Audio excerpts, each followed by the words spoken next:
Friends, fivers ക്രിയേഷൻസിലേക്ക് എല്ലാവർക്കും സ്വാഗതം. ഞാൻ ഇന്ന് ഒരു ചെട്ടിനാടൻ സ്റ്റൈലിലുള്ളൊരു ചിക്കൻ കറിയുടെ റെസിപ്പി ആയിട്ടാണ് വന്നിരിക്കുന്നത്. ഇത് ഞാനിപ്പോൾ സെർവ് ചെയ്യുന്നത് ക്യാപ്സിക്കം പുലാവിനും ചപ്പാത്തിക്കും ഒപ്പമാണ്. ഇത് എല്ലാത്തിൻ്റെ കൂടെയും നല്ലൊരു കോമ്പിനേഷനാണ്. ക്യാപ്സിക്കം പുലാവിൻ്റെ റെസിപ്പി ഞാൻ ഓൾറെഡി പോസ്റ്റ് ചെയ്തിട്ടുണ്ട്. കാണാത്തവരുണ്ടെങ്കിൽ കണ്ടു നോക്കൂ. അതുപോലെ തന്നെ ഞാൻ 3-4 തരം ചിക്കൻ കറിയുടെ റെസിപ്പികൾ പോസ്റ്റ് ചെയ്തിട്ടുണ്ട്. അതിൻ്റെ ലിങ്കുകളെല്ലാം ഞാൻ താഴെ കൊടുക്കാം. കാണാത്ത ഫ്രണ്ട്സുകളുണ്ടെങ്കിൽ ഒന്ന് കണ്ടു നോക്കൂ.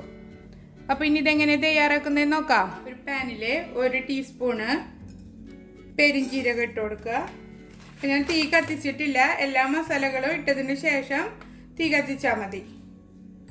1 ടീസ്പൂണ് നല്ല ജീരകം, 4 ഏലക്ക, ഒരു ചെറിയ 3 കഷ്ണം പട്ട, ഒരു 4 ഗ്രാമ്പു, 3 കാശ്മീരി മുളകും കൂടി ഇട്ടിട്ട് ഇത് റോസ്റ്റ് ചെയ്തെടുക്കാം. റോസ്റ്റ് ആയിട്ടുണ്ട്. ഇനി ഇതൊന്ന് ചൂടാറാനായിട്ട് മാറ്റി വയ്ക്കാം. മിക്സിയുടെ ജാർ എടുത്തിട്ട് അതിലേക്ക് നമ്മൾ വറുത്ത് വെച്ചിരിക്കുന്ന മസാല ഇട്ട് കൊടുക്കുക. ഇതിന് നമുക്ക് നന്നായി പൊടിച്ചെടുക്കാം. ഇപ്പോൾ മസാല നല്ല തരിതരിപ്പായിട്ട് പൊടിച്ചെടുത്തിട്ടുണ്ട്. ഇനി ഇതിലേക്ക് ഒരു 4 ടേബിൾ സ്പൂണ് തേങ്ങ ചിരകിയത് ഇട്ട് കൊടുക്കുക.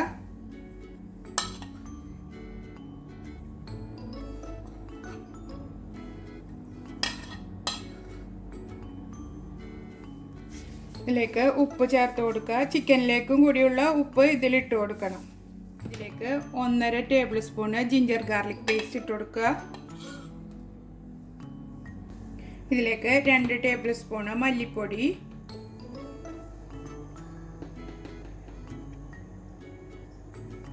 1/2 ടീസ്പൂണ് മഞ്ഞൾ പൊടി, 3/4 ടേബിൾ സ്പൂണ് മുളക് പൊടി. ഇതിലേക്ക് ഒരു 3/4 കപ്പ് തൈരും കൂടി ചേർത്തിട്ട് നമുക്കിത് നന്നായി അരച്ചെടുക്കാം. മസാല നന്നായി അരച്ചെടുത്തിട്ടുണ്ട്. അരച്ചുകൊണ്ടിരിക്കുമ്പോൾ കുറുകി വരികയാണെങ്കിൽ ഒരു 1/2 കപ്പും കൂടെ വെള്ളം ചേർത്തിട്ട് നന്നായി അരച്ചെടുക്കണം കേട്ടോ. ഇനി ഇത് നമുക്ക് ചിക്കനിലേക്ക് മാരിനേറ്റ് ചെയ്ത് വയ്ക്കാം. ഇത് ഞാൻ 1 കിലോ ചിക്കന് ചെറിയ പീസസ് ആക്കി കട്ട് ചെയ്തിട്ട് ഉപ്പും വിനീഗറും ഇട്ട് ക്ലീൻ ചെയ്തിട്ട് എടുത്തതാണ്. ഇതിലേക്ക് നമുക്ക് ഈ മസാല ഇട്ടിട്ട് മാരിനേറ്റ് ചെയ്ത് വയ്ക്കാം.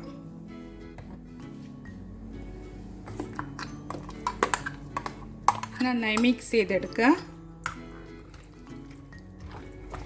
ഇതിലേക്ക് ഒരു പകുതി ചെറുനാരങ്ങ പിഴിഞ്ഞൊഴിച്ച് കൊടുക്കുക. എന്നിട്ട് വീണ്ടും ഇളക്കി മിക്സ് ചെയ്ത് കൊടുക്കുക.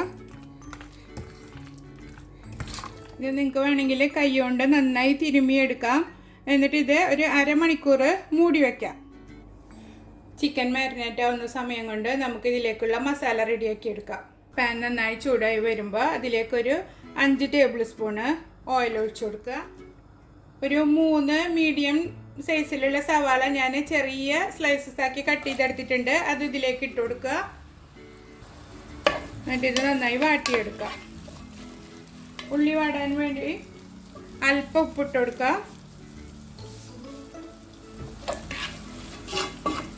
സവാള ഒന്ന് വാടി വരുമ്പോൾ ഒരു തണ്ട് കറിവേപ്പില ഇട്ട് കൊടുക്കുക. സവാള വാടി വന്നിട്ടുണ്ട്. ഇനി ഇതിലേക്ക് തക്കാളി ചേർത്ത് കൊടുക്കാം. ഞാനൊരു വലിയ തക്കാളി ചെറിയ കഷ്ണങ്ങളാക്കിയിട്ട് കട്ട് ചെയ്തെടുത്തിട്ടുണ്ട്. അതിട്ട് കൊടുക്കുക. പിന്നെ നമ്മൾ തൈരും ലെമൺ ജ്യൂസും ഒക്കെ ചേർത്തിട്ടല്ലേ ചിക്കൻ മാരിനേറ്റ് ചെയ്ത് വെച്ചിരിക്കുന്നത്. അപ്പോൾ തക്കാളിയുടെ അളവ് കുറവ് മതി. തക്കാളിയൊക്കെ ഒരുവിധം വാടി വന്നിട്ടുണ്ട്. ഇനി നമുക്കിതിലേക്ക് മാരിനേറ്റ് ചെയ്ത് വെച്ചിരിക്കുന്ന ചിക്കൻ ഇട്ട് കൊടുക്കാം. 15 മിനിറ്റ് മുതൽ 1/2 മണിക്കൂർ വരെ വെക്കണം.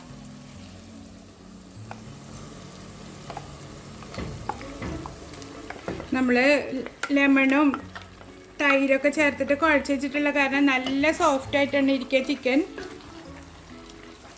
ഇതിലിട്ടിട്ട് നന്നായി മിക്സ് ചെയ്തെടുക്കാം.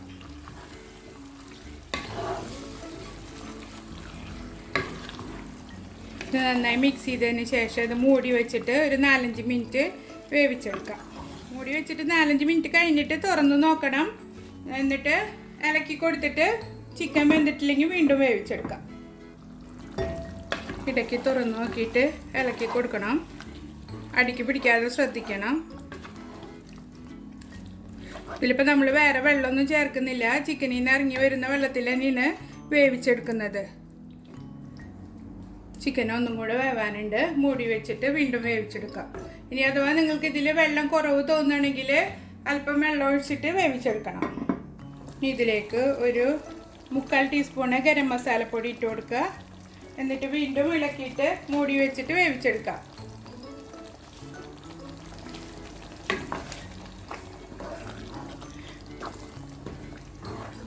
നാടൻ ചിക്കൻ ആണെങ്കിൽ വേവാൻ അല്പം സമയമെടുക്കും. ബ്രോയിലർ ചിക്കൻ ആണെങ്കിൽ വേഗം വെന്ത് കിട്ടും. മൂടി വെച്ചിട്ട് വീണ്ടും വേവിച്ചെടുക്കാം. കറി ഇതാ നന്നായി കുറുകി വെന്ത് വന്നിട്ടുണ്ട്. നിങ്ങൾക്ക് കൂടുതൽ ചാറ് വേണമെന്നുണ്ടെങ്കിൽ കുറച്ചും കൂടെ ചൂടുവെള്ളം ഒഴിച്ചു കൊടുക്കുക. അതല്ല ഇത്രയും ചാറ് വേണ്ടാന്നുണ്ടെങ്കിൽ നന്നായി വറ്റിച്ചിട്ട് ഡ്രൈ ആക്കി എടുക്കുകയും ചെയ്യാം. ഇതിപ്പോൾ ഒരു മീഡിയം സ്പൈസിയിലുള്ളൊരു ചെട്ടിനാട് കറിയാണ്. നിങ്ങൾക്ക് നല്ല സ്പൈസി വേണമെന്നുണ്ടെന്നുണ്ടെങ്കിൽ എരിവിൻ്റെ അളവൊക്കെ നിങ്ങൾ കൂട്ടിയെടുക്കണം. ഇനി ഇതിലേക്ക് ഒരു 3 ടേബിൾ സ്പൂൺ മല്ലിയില പൊടിയായി അരിഞ്ഞത് ഇട്ട് കൊടുക്കുക. എന്നിട്ട് നന്നായി ഇളക്കി കൊടുക്കുക. അപ്പം നല്ലൊരു മണമാണ് ഈ കറിക്ക്. ചപ്പാത്തിക്കും ചോറിനും എല്ലാത്തിൻ്റെ കൂടെയും നല്ലൊരു കോമ്പിനേഷനാണിത്. എല്ലാവരും ട്രൈ ചെയ്ത് നോക്കണം. നിങ്ങൾക്ക് ഇഷ്ടമാവുകയാണെങ്കിൽ എൻ്റെ ചാനൽ സബ്സ്ക്രൈബ് ചെയ്യാനും ലൈക്ക് ചെയ്യാനും ഷെയർ ചെയ്യാനും മറക്കരുത്. അടുത്തൊരു നല്ലൊരു റെസിപ്പിയുമായി വീണ്ടും കാണാം. ബൈ.